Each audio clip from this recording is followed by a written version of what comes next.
Etapa 2. Cuidado com os fatores inflamatórios.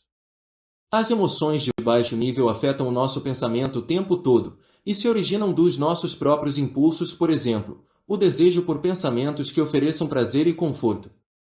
A emoção de alto nível, porém, surge em certos momentos, alcança um tom explosivo e é, em geral, suscitada por algo externo por alguém que nos provoque, ou por circunstâncias específicas. O nível de excitação é maior e a nossa atenção é capturada por completo. Quanto mais pensamos na emoção, mais forte ela se torna, o que faz que nos concentremos ainda mais nela, e assim por diante. A nossa mente focaliza a emoção, e tudo nos lembra da nossa raiva ou agitação. Nós nos tornamos reativos. Como somos incapazes de tolerar a tensão que isso cria, a emoção de alto nível tende a culminar em alguma ação precipitada com consequências desastrosas. Em meio a um ataque desses, nos sentimos possuídos, como se, por um segundo, o nosso lado límbico assumisse o comando. É melhor ter consciência desses fatores a fim de impedir que a sua mente foque uma emoção só e evitar uma descarga emocional da qual você sempre acabará se arrependendo. Também é aconselhável estar ciente da irracionalidade de alto nível nos outros, para que você consiga sair do caminho deles ou ajudá-los a voltar para a realidade. Pontos de estímulo da primeira infância. É na primeira infância que somos mais sensíveis e vulneráveis. O impacto que o relacionamento com os nossos pais tem sobre nós se torna maior quanto mais voltamos no tempo. Podemos dizer o mesmo de qualquer situação poderosa no início da vida. Essas vulnerabilidades e mágoas permanecem enterradas a fundo em nossa mente. Às vezes, tentamos reprimir as memórias dessas influências, se estas são negativas e grandes temores ou humilhações, em outras situações, porém, elas estão associadas a emoções positivas, experiências de amor e atenção que queremos reviver de maneira contínua. Ao longo da vida, uma pessoa ou situação vai despertar uma lembrança desse acontecimento positivo ou negativo, e, com isso, a descarga de hormônios e substâncias químicas poderosas associadas a essa lembrança. Imagine, por exemplo, um jovem cuja mãe era distante e narcisista. Quando bebê ou criança, tomou a frieza dela como abandono, e o abandono significava que ele, de algum modo, não era digno do seu amor. Ou, de maneira semelhante, a chegada de um novo irmão fez a mãe lhe dar muito menos atenção, o que ele também tomou como abandono. Mais tarde, num relacionamento, uma mulher talvez dê sinais de desaprovação de alguma de suas ações ou traços de personalidade, o que faz parte de uma relação saudável. Isso toca num ponto de estímulo. Ela lhe notou os defeitos, o que, o rapaz supõe, precede o momento em que a parceira o abandonará. Ele sente uma corrente de emoções, uma sensação de traição iminente, e não vê a raiz disso, está além do seu controle. Ele reage de forma exagerada, faz acusações, se retrai, e tudo isso leva àquilo que temia o abandono.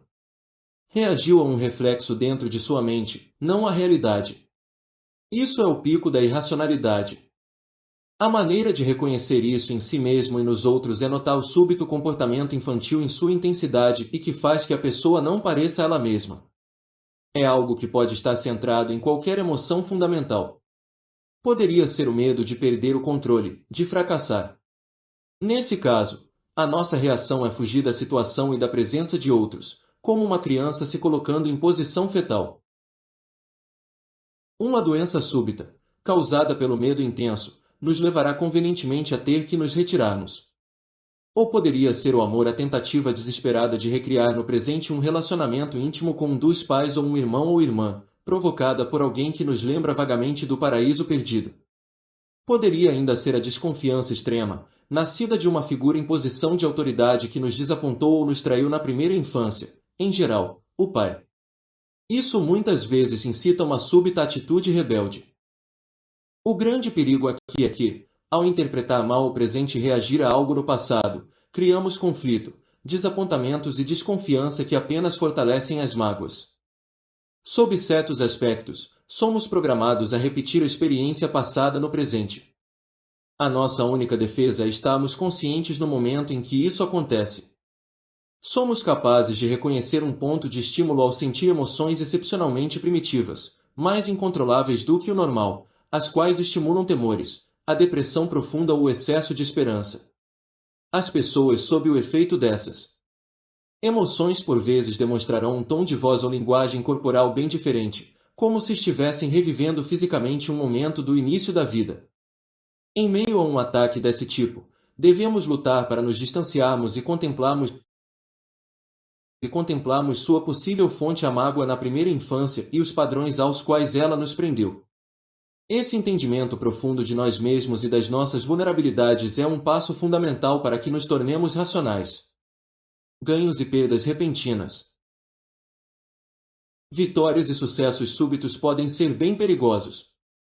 Neurologicamente, substâncias químicas são liberadas no cérebro, dando um choque de excitação e energia, o que nos leva ao desejo de repetir a experiência. Isso pode se tornar o início de uma espécie de vício e comportamento maníaco.